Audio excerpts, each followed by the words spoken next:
Good afternoon, Father Joe. How are you? Yeah, hello everybody. I got my cup of Joe here, and happy to talk with all of you. I got here in my hand a copy of the Catholic Worker. We get 25 copies here at Casa Esther in Amro. With each publication, it's every second month, and then we distribute them to certain people with a little note.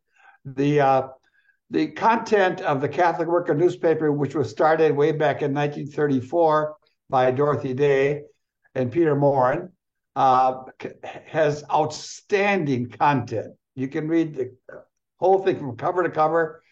It's excellent. I have never found a typo, and the articles are really, really good. So anyway, thought I'd say that. Okay. Fantastic. Yeah, but we haven't had a chance to chat for a few weeks because we were out of the country, and we like to hear what's been going on lately. What's happening at Casa Hester? Well, okay, just the fundamentals. We are the Catholic Worker.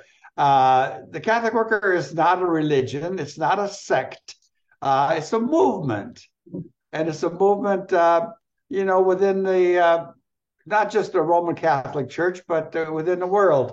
We use the name Catholic, which means universal, and we embrace religions of all faith. And our spirituality and our culture is based on the on Jesus' Sermon on the Mount, doing the corporal works of mercy. That's the Hmm. basic thing, and that's at the heart of our movement.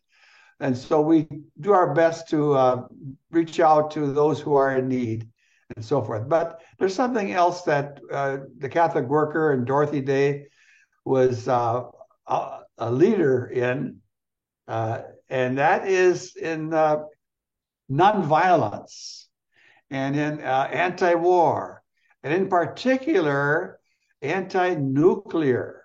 So, Bob, I don't know, and everybody, I don't know if you knew this, but way back when our government was conducting air raid drills, uh, what they would instruct people to go down into the subways and seek refuge, and had practiced these drills.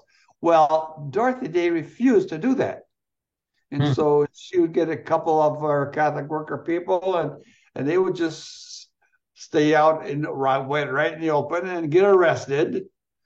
And her reason was that the drills are really a ploy to educate the people that, well, nuclear war is terrible, but all you got to do is go down below and you'll be safe. And And so also, it's it's like a programming to say that it's inevitable. You know? yeah, that exactly. Yeah. And so she refused to go down. And so that went on for quite a while. And more people followed her lead and refused to go down in the shelters.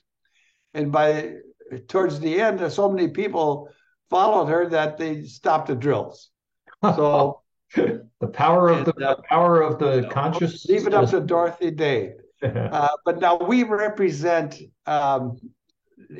anti-war and anti-nuclearism. Our goal is nothing short of eliminating nuclear weapons from the Good. face of the earth. Wow, what a job! Yep. And so today we were in touch with one of the giants of the Catholic worker movement. His name is Jim Douglas. Look him up, and he's in his 80s, and he's writing another book, and he's a very profound.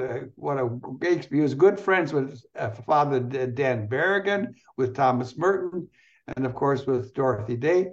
And he was a key person in shaping the Second Vatican Council when that was taking place in Rome under Pope John the 23rd and Pope Paul the 6th.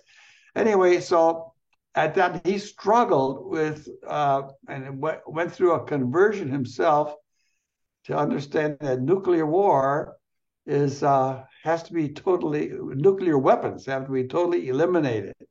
And whereas there were some, including some great Catholic theologians, who said, "Well, nuclear war is possible and partial," uh, but and so he's fighting for this, and It's very radical. And so right here at our little Catholic worker house in Omro, we have written all the bishops of the Catholic bishops of the United States with a well-written letter asking them to write a new pastoral letter on Mhm. anti-nuclearism and peacemaking and anti-war. And well, we didn't get much of a response, but maybe we should do it again. And we want the bishop to write a pastoral letter promoting peace and the elimination of nuclear weapons. So there was quite a conversation that we had with Jim Douglas. Well, as I say, look him up. He's a giant, and here he was talking to us. We were honored at Catholic Worker. He recognizes the good work we're doing. And and here's what he says: you have to begin with yourself. Mhm. Begin with yourself in terms of reconciling yourself with accepting the elimination of nuclear weapons. And that's what you have to train first and get it in your gut. And then you can start to try to talk to other people. So, Wonderful. I mean, there's so much about life, life for all of us, life on this planet that starts with a reflection, personal reflection of where am I? Am I peaceful in my life? Am I peaceful in the way I conduct myself on a daily basis? And there, from that place, be able to move out into the world and say what we call sacred activism, in being able to invite others for that self-reflection, and then sacred activism, whether that's with politicians or corporations or within a church structure, whether it's a Catholic church or any other religious faith path, to be at this. And I'm going to mention, and I'll put Jim's name in a reference to him here in the recording so people can go research him, and also the reference to World Beyond War, a U.S. national organization, nonprofit, that is all about this, is about denuclearization, amazing amount of resources, speeches, webinars, and events that you can attend online to learn more about it, whether you're doing it through a faith-based system or whether you're doing it by a number of concerned citizens that have had their reflections, personal reflections, like Jim suggests.